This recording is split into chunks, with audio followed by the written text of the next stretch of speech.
life like during the French colonial period? What were the negative aspects and were there any positive aspects to the French colonial rule? Under the colonial rule, I was in my province, that is Nan Dinh, you know. It is a very crowded, overpopulated province and very poor province. In my province, we have a lot of people and very few land. So we must migrate, migrate outside the province. So in my province, we have a lot of people who work in the rubber plantation in South Vietnam, in Cambodia, or in New Caledonia. And from my youth, I have seen a lot of poverty in my province. And so there is people who are caught for military service, for the war, for instance, in the Second World War, or they must leave their home to work outside the province. It is abnormal for the Vietnamese to leave the home, the family, and to work outside the province. And we have unemployed in my province. So from the childhood, one of my concern is how to get employment. And we have 500,000 of people who will die in 45 from starvation. So you see, and in my province, it is the province who have the biggest number of people who were political prisoners. And since my childhood, I only seen these things. Of course, in between 1937 up to 1939, we have enjoyed some freedom, because in France they have popular front.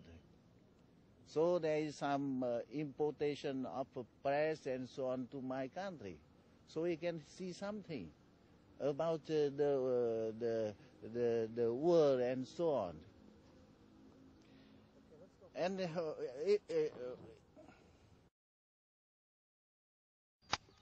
why don't we just go on to the next point, which is you're joining the nationalist movement, and just one or two anecdotes about life in prison that you went through.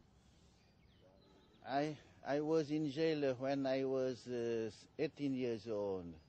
That means from 1940. So life is very hard for people, of course. But we try to improve our life. We make ourselves goods and so on, and to send to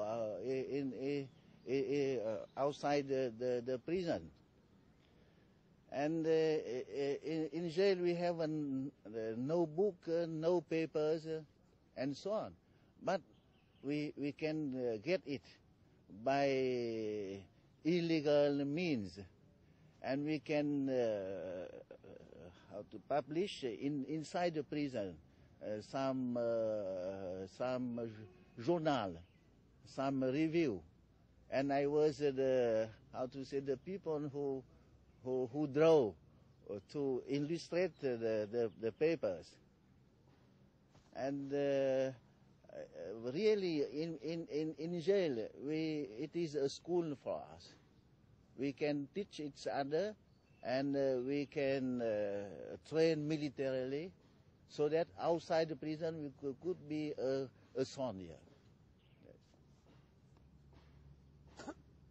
Is there any particular incident that you experienced that dramatizes the nature of the resistance?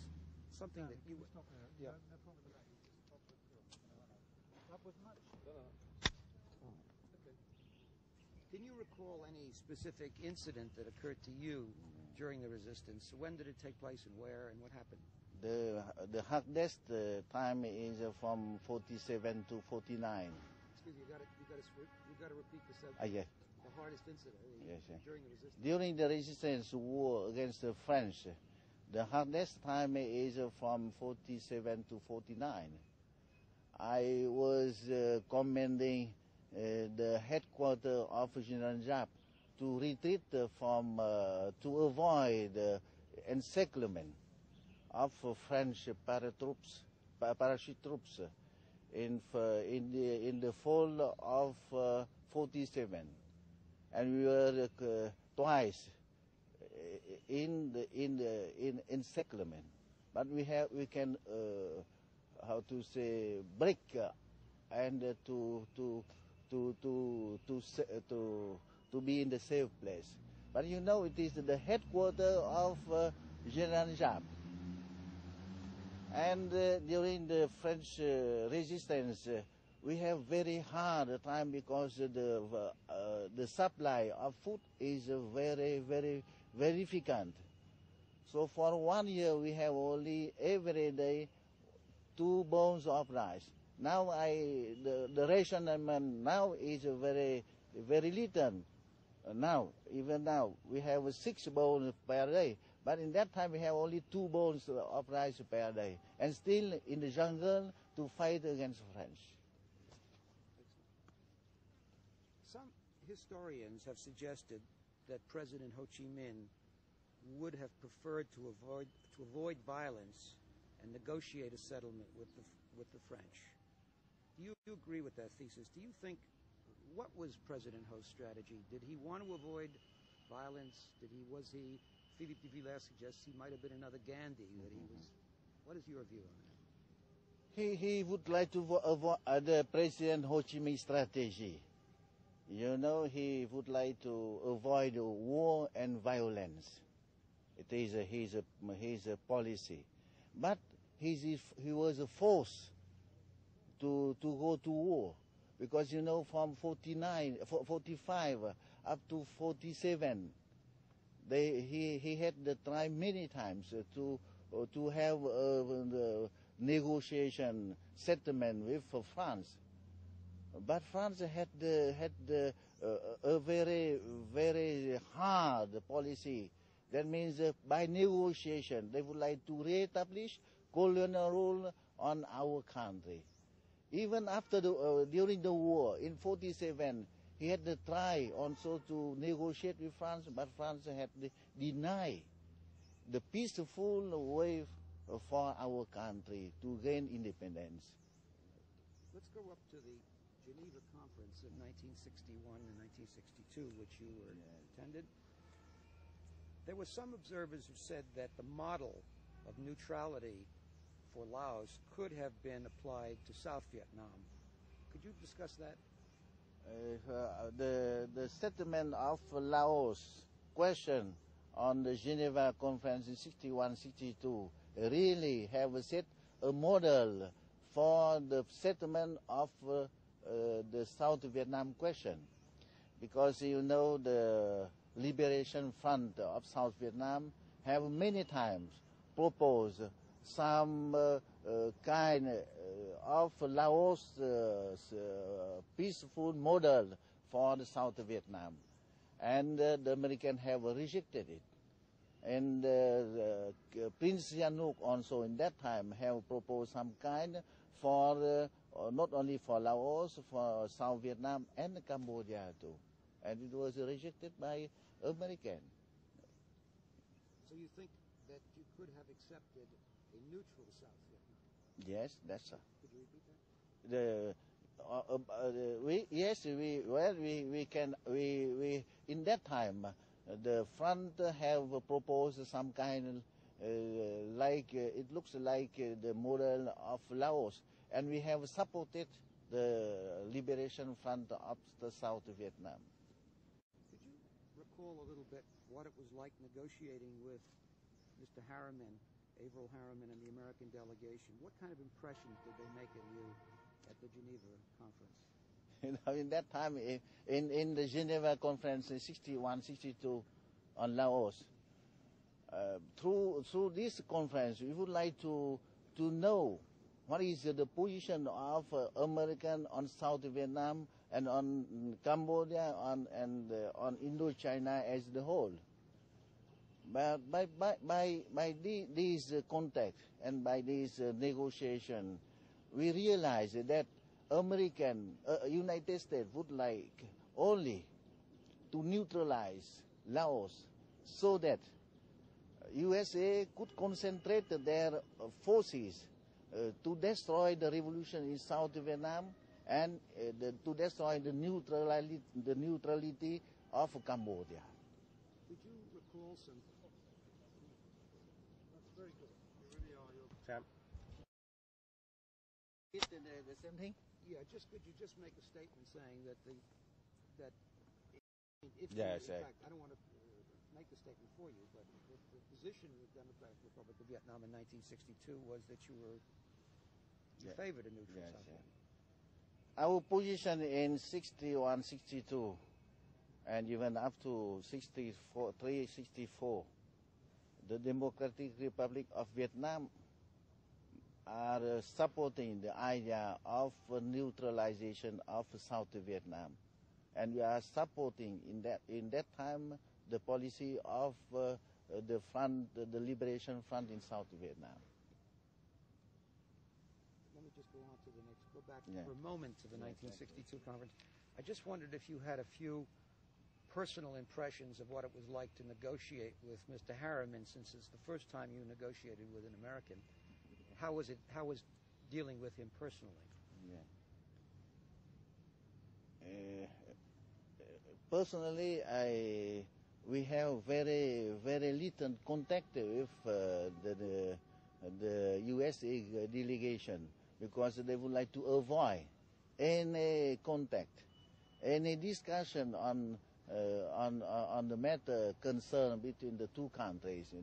So our impression is they would like to show very flexible on Laos question, but very tough towards Vietnamese. Why did you decide to enter into secret talks with Kissinger? Why did you decide that Le Duc Tho should enter into secret talks with Kissinger in addition to the negotiations then going on in Paris? The Vietnamese government have decided to accept the secret talks because we see that the official one in the Kleber Avenue could not lead to the settlement, because there is a Thieu government there. And we think that the problem of South Vietnam or the Indo-Vietnam War could be settled only between USA and Vietnam. But if I could just add a question to that particular one. What about the PRG delegation? Did they agree to have secret talks too? Yes, because about the secret talks, the PRG and the Democratic Republic of Vietnam, we have a common line, and we have a common interest. But the Thieu government, they would like to drag on the war and to have American troops in South Vietnam, and the Nixon government would like to withdraw. So there are contradictions, and it could not help the settlement with the presence of a Thieu government. Could you describe the position of your government and the United States when the secret talks began? What were the two positions of the two sides? When the secret talks begin, the U.S. position is to settle only the problem of military question, and let the political problem settled by Vietnamese themselves. And on our side, we must link these two problems, the political and military one, first. Secondly, the USA's position is for mutual withdrawal. and we are for the foreign troops must be withdrawn, and the Vietnamese are on their soil, so they have the right to stay on. Thirdly, the USA position is the government of Thieu is the legal one. So the political solution in South Vietnam must be the acceptance of Thieu as a legal government, and the PRG must be dissolved and to be integrated within the constitution of a Thieu government. And the USA position on the matter of political issue is the Thieu government is a legal one, and the PRG must be dissolved and to be integrated within the framework of the constitution of a Thieu government. And our position is to dissolve the Thieu government and to have a coalition government. So there are a big gap between the two sides. Now, at first you held that the military and political issues had to be linked, but then you changed your position later. Is that correct? We have not changed completely. You have to repeat this. At first we have linked the political and military issues on together, and USA would like to separate the two things. They would like only to deal with military aspect, but and further and step by step, we are stick on principle on the linkage of these matters. But in the political issue, we would like to have the principle. That means some principle and the concrete things would be settled by the South Vietnamese parties. So there is no leaving our position. But you changed your position. You changed your demand that the Thieu regime be dissolved. Is that correct? That is correct. But in the same time, we are. Sorry, you have to say that. Yeah. Some people say that we have changed our position. That means we have dropped our demand for the dissolution of Thieu government. It is not right, because we have asked also not dissolve the PRG. So the existence, the coexistence of two governments in South Vietnam, not only one. So that means that they have changed, and we have changed to have a common ground. That means to have two governments in South Vietnam. Now, in the spring of 1969, Nixon proposed a ceasefire in place, and Kissinger says that that represented an abandonment by the United States of its demand for mutual withdrawal. Is that the way you interpreted it?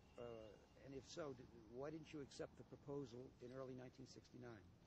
The proposal of Nixon in 1969 for ceasefire in place is not to drop the mutual withdrawal.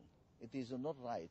Because if you read in the memories of Kissinger, the White House years, you could recognize that all the talks, the secret talks afterward, after 69, from 1970 and up to 73, they always ask for the withdrawal of Vietnamese forces.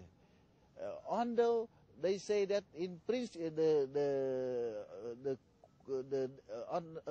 the principle is not the same, but the fact that Vietnamese must withdraw their forces from South Vietnam. So the ceasefire 69 proposal of Nixon does not mean they have dropped the mutual withdrawal.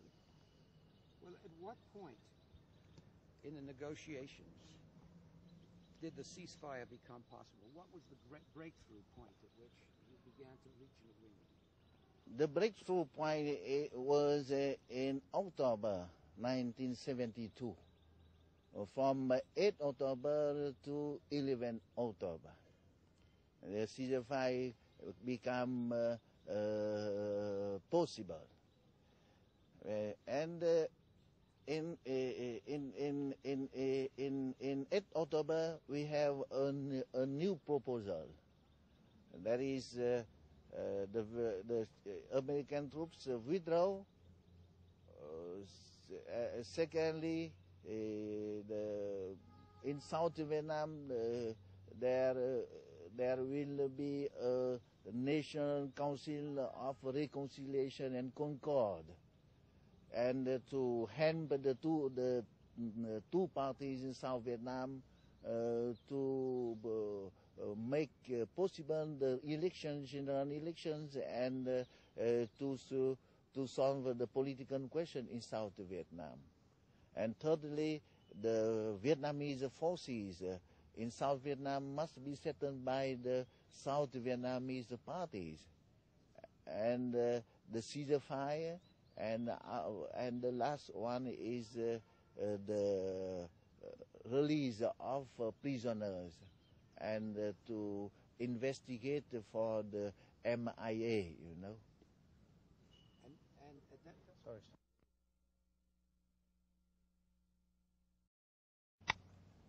at what point in the negotiations did the ceasefire become possible? What was the breakthrough, and who made what concessions on both sides?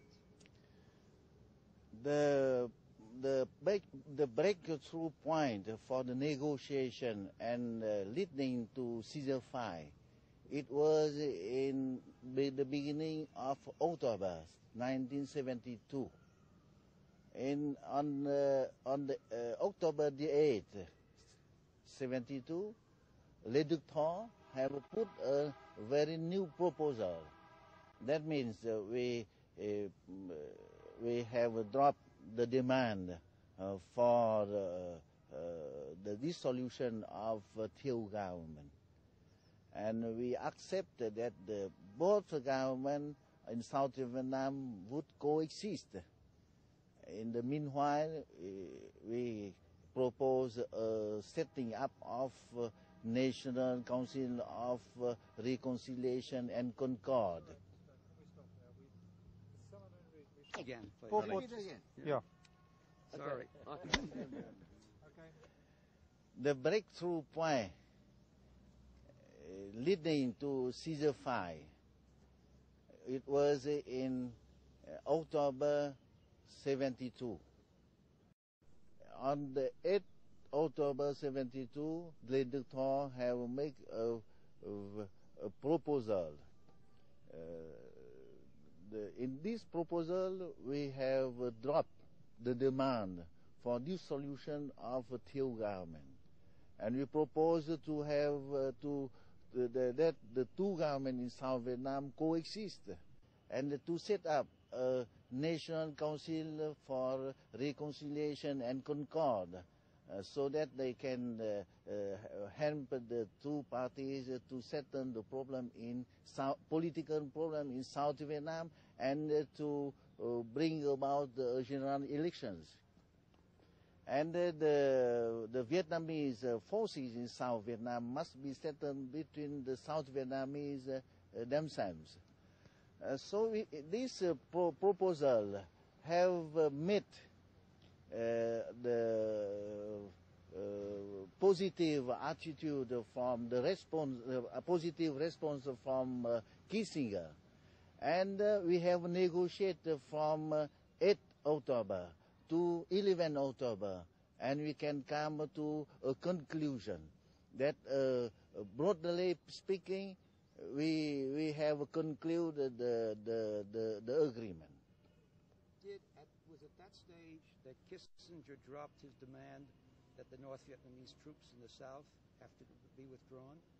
In this breakthrough point, they have dropped officially, but they still insisted that there is some withdrawal, some symbolic withdrawal. It will be very welcome. Excuse me, could I ask you to repeat that and say Kissinger dropped the demand? Yes, in this time, that means from 8 to 11 October, Kissinger had dropped the demand for withdrawal of Vietnamese forces from South Vietnam. But he still insisted that some partial withdrawal. They have given the figure 2 divisions in the upper north of South Vietnam could be withdrawn. If they would be withdrawn, it will be very welcome. But we are very strict in the principle that Vietnamese are masters of on the Vietnamese soil, and we have a right to stay everywhere in Vietnam. And Kissinger accepted your refusal of that token withdrawal. There is no answer, formal answer in this matter. But after they have accepted to initiate and to sign.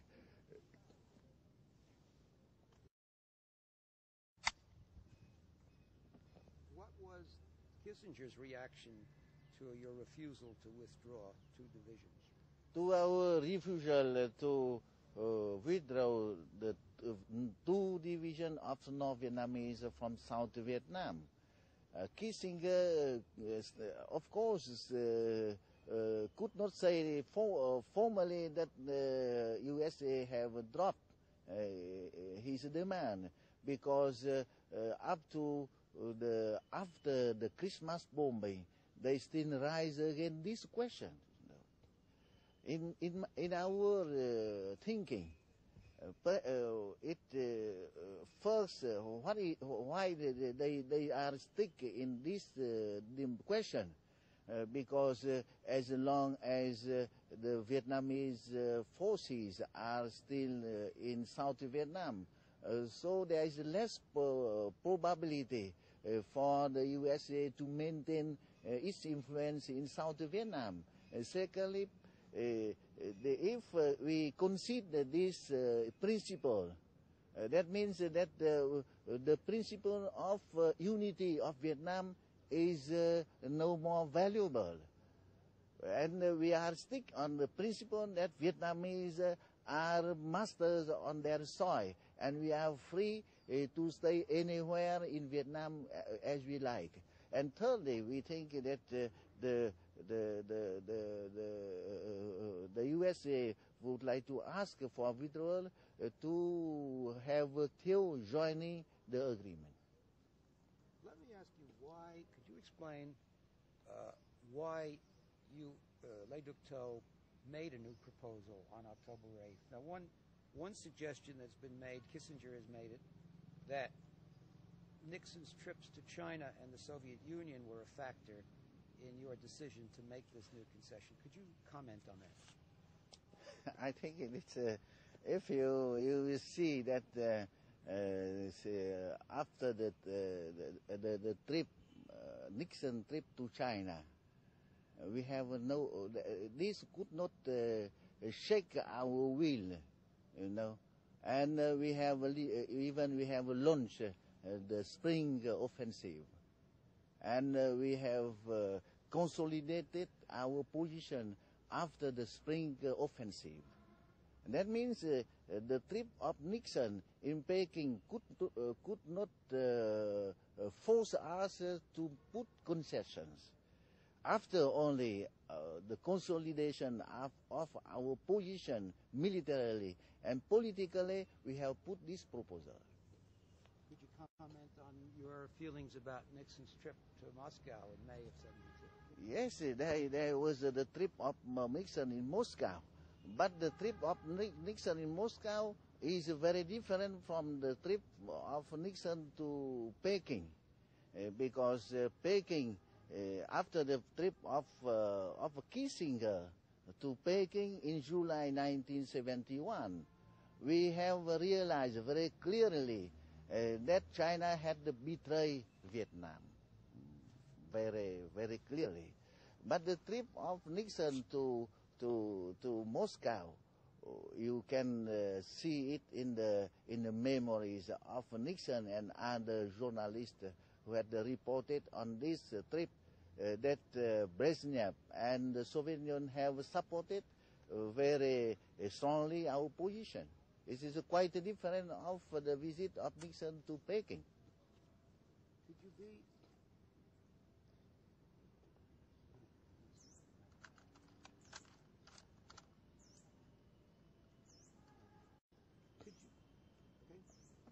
Could you be a little more precise about how the Chinese changed their position after Kissinger's trip in July of 1971? Did they stop sending aid, or did they put pressure on you to negotiate? Could you go into more detail on that? On the support of China to our struggle, I must say that we have realized that by step, they have reduced their support.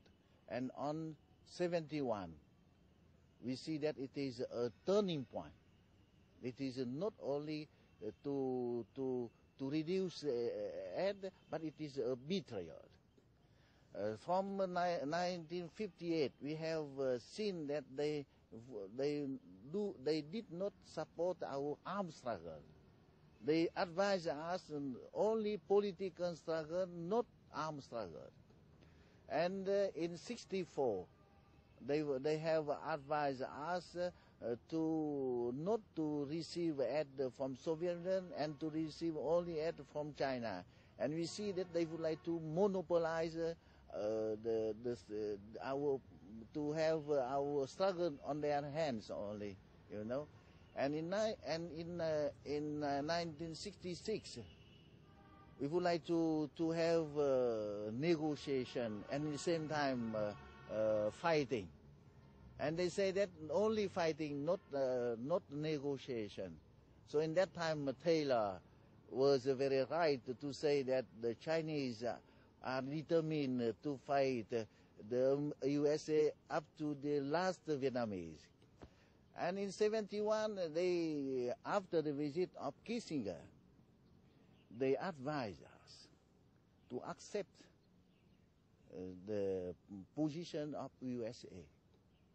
So we see that it is how to say, a very absolutely, it is a betrayal. To go back to the scenario of the negotiations, could you explain why you decided to make the draft agreement public on October 25th, 1972? Because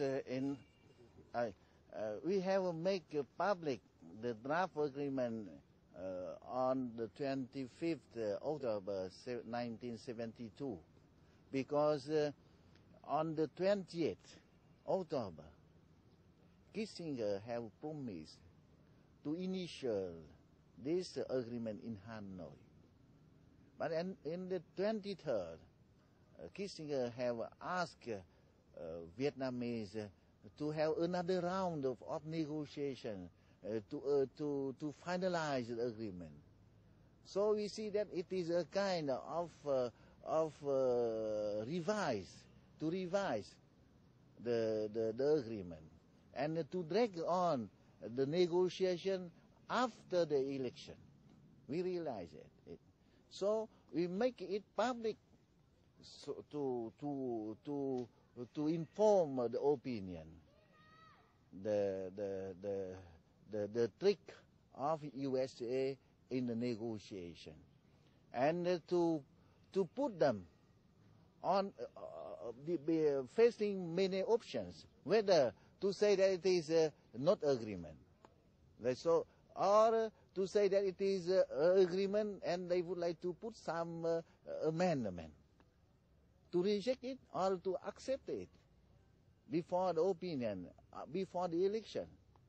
So it is to have to force the USA to have official attitude towards this agreement. Kissinger said. 445.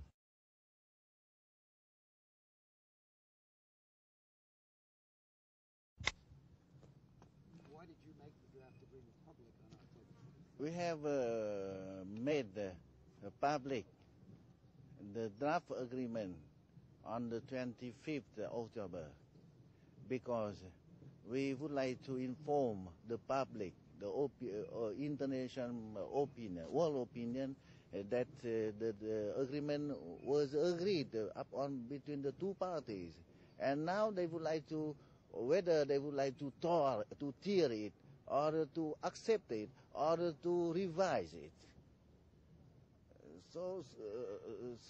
It is now the USA must make their statement, their attitude towards whether it is to tear it or to accept it or to revise it.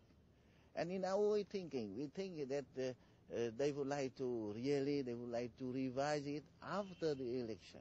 They would like to change substantially the agreement after the election. Because in 23rd, they have not put some date for meeting again between Le Duc and Kissinger. So we think that they would like to drag on and to put the meeting only after the election. Just to go back to one point, the meeting between the 8th of October and the 11th of October, when Kissinger asked for a symbolic withdrawal of Vietnamese troops, do you think that he was looking for some way to save his own face, but that he really basically accepted your position, he accepted the reality of the situation, but he was just looking for a face-saving device? Between the 8th October to 11th October, when Kissinger asked for symbolic withdrawal of North Vietnamese forces, and in that time they have not they have not yet dropped, and they have not yet accepted our position, but the agreement is there. But afterward, if you follow the step by step, the negotiation up to the signature, you will see that this question come again and again in the negotiation. So I think it is not a question of face saving, but it is a question of to maintain some balance of forces in South Vietnam or not. Kissinger says that when he made his speech of October 26th, 1972, saying peace is at hand, that speech was designed to reassure you that the United States still wanted the agreement despite the opposition of Thieu. How did you interpret the speech? I think the speech of Kissinger in that time, peace at hand, is first at all for the electors, for the voters in the United States, to say to them that the Vietnam question is no more. There is no more Vietnam question. So they can elect Nixon as a hero for peace, you know. So I think it is the first. Secondly, I think this also to some kind to reassure us not to give some trouble for them during the elections, perhaps. So I think peace at hand, this word only to escape the elections. Because, you know, after the election, they have caused many trouble to my country, to many crimes against my people. Well, I wonder if we can go on now to the period after the American election. Could you describe somewhat briefly what happened between that period and the Christmas bombing, and why you think Nixon ordered the Christmas bombing? I think the Christmas bombing is it was very criticized all over the world. And if you see the effectiveness of the Christmas bombing on the agreement, you could see there is no change or a big change, substantial change, only wording or some minor change. This could not be explained by the result of the agreement, first.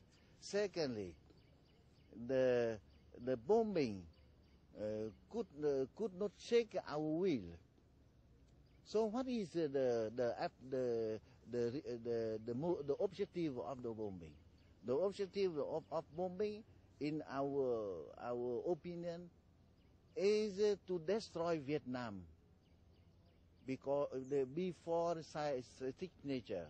Because destroying Vietnam, it is equivalent.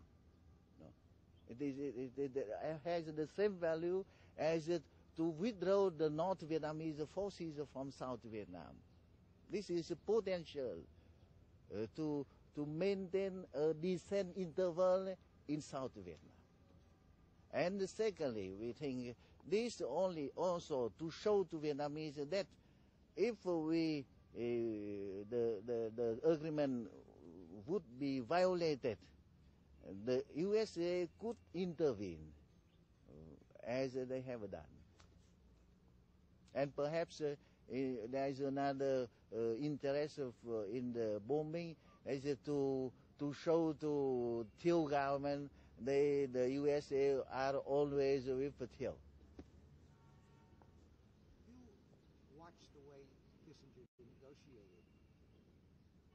As a diplomat yourself, how would you describe his style of negotiation on a personal basis?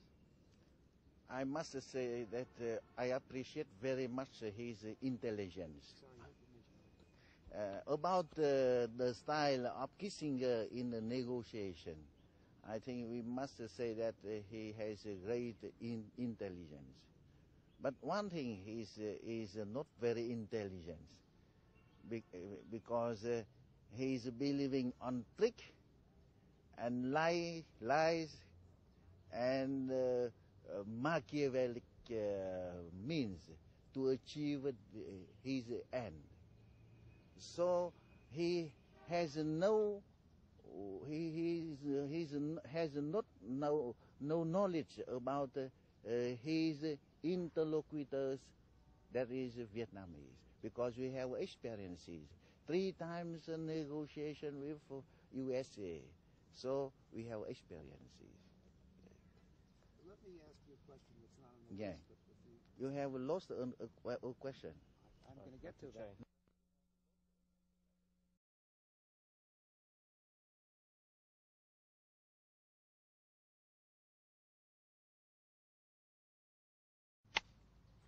Could you go back over this Kissinger's About the style of Kissinger in the negotiation, I can say that he is very intelligent.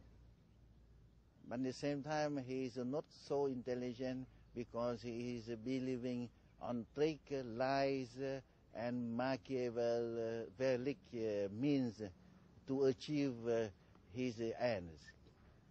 And for instance, one story. After the Christmas bombing, the first day that Le Duc and Kissinger had to meet in Paris, after shaking hands, Kissinger had told Le Duc that I am very sorry, I could not prevent the decision of President of bombing of North Vietnam in Christmas Day. So the Le Duc said that I know who are responsible. All you are responsible, and you are criminals. And this, I have, lastly, I have read the book of Handerman on the end of power. It is same lying, because after the Christmas bombing, in the Washington Post, there is a news that it is a Nixon decision, and Kissinger has a divergence in this matter. And Nixon was very angry, and he had to ask Harriman to check up who had briefed this thing. And Washington Post said that it is Kissinger. And Kissinger had suggested to Nixon to bomb also. So it is lying, you see. So it is, he could deceive some people, and for some time, but not all people and not all the time. Let me just add a question. Yeah. That's not yours, but Yeah. perhaps you'd like to answer it. From your point of view, as you watched politics in the United States, to what degree do you think the Watergate scandals had an effect on American policy towards Vietnam? Really, I have not a very assessment on this matter. Really, on the impact of Watergate on Vietnam question, we think certainly there is some impact, but the biggest things is after the signature of Paris Agreement. We see that USA has no more interest to intervene again in Vietnam, because it is the great this conflict had have a great impact inside America and outside America. And I think Watergate to some extent is a byproduct of Vietnamese American war in Vietnam, and not the Watergate has a great impact on Vietnam. Perhaps there is some reaction, of course. Let's go to this last point about, if you look back on the lost occasions, I wonder if you could describe some of those lost occasions when a settlement could have been reached. If we look back into the past, I could not say now there are many lost occasions, because now we can put some hypothetical guessing or some hypothetical assessment only. We think that if we consider the agreement signed in January 73, the outcome, and this, I think if the Americans could accept this agreement, they could have better terms in 1960 or 61, 62, and on 1969 they can have better terms. Why? Because in 1960, 61, 62 or 63, the South Vietnam Liberation Front have declared that they would like to have independent South Vietnam and neutral and independent South Vietnam. So it is not the same as the Paris Agreement. The Paris Agreement is the unity. We stress on unity. But in 60, 61, 62 or 63, this is neutralization and independence of South Vietnam.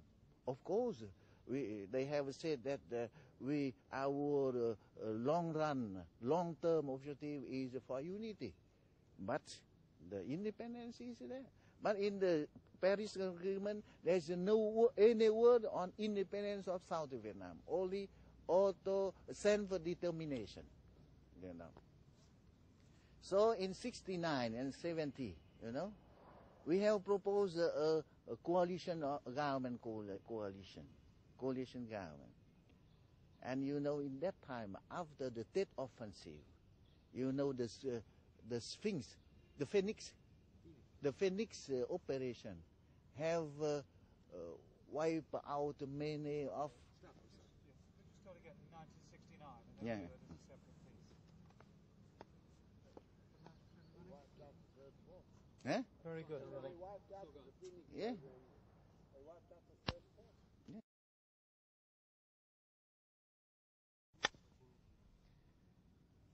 In 1969, after the Tet Offensive, the Phoenix operation have done very many crimes, and many of our bases in South Vietnam were wiped out. I know many of our army must be in the Cambodian frontier. So if they accepted the coalition government, that means we have no force to support it. Well, not very strong. But in 1972, we are very strong. So if we have a coalition government, it is okay, but we don't need it. We need only the coexistence of two governments, and very loose on the head. It is okay. But if we have a coalition government in 1969 and 70, you see, we are weak. So it is very bad for us. But one thing, why the USA have lost this occasion? Because they would like to have a total victory. Total victory. And when they could not realize their total victory, after defeat, they accept a term which are not as good as in 1960 and 1970. That's my opinion.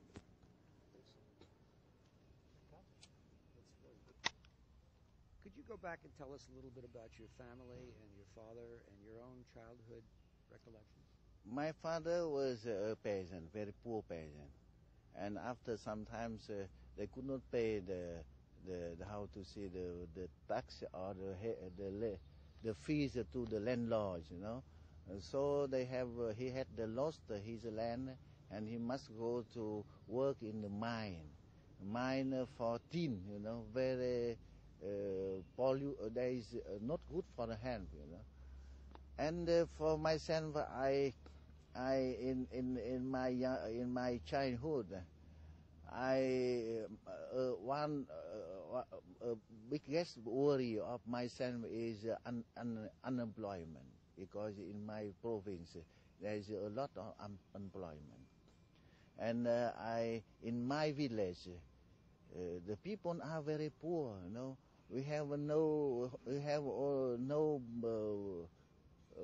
brick housing, and in bamboo housing, in bamboo and so on only. And all the village we have only one bicycle. It is the mayor of the village. And my dream all the time is how to get money to have a bicycle, because it is very wonderful to ride bicycle. And when I was engaged in the revolutionary work, I never thought that my country will be independent. I thought that all my life would be in the jail or in the échafaud. I don't know what is to guillotine, the guillotine. And we could not, or perhaps the next generation could have independence. So when we have independence, it looks like a dream, you know. And when I was in New York to speak in the United Nations General Assembly, it is like a dream for me, because I never thought during my childhood.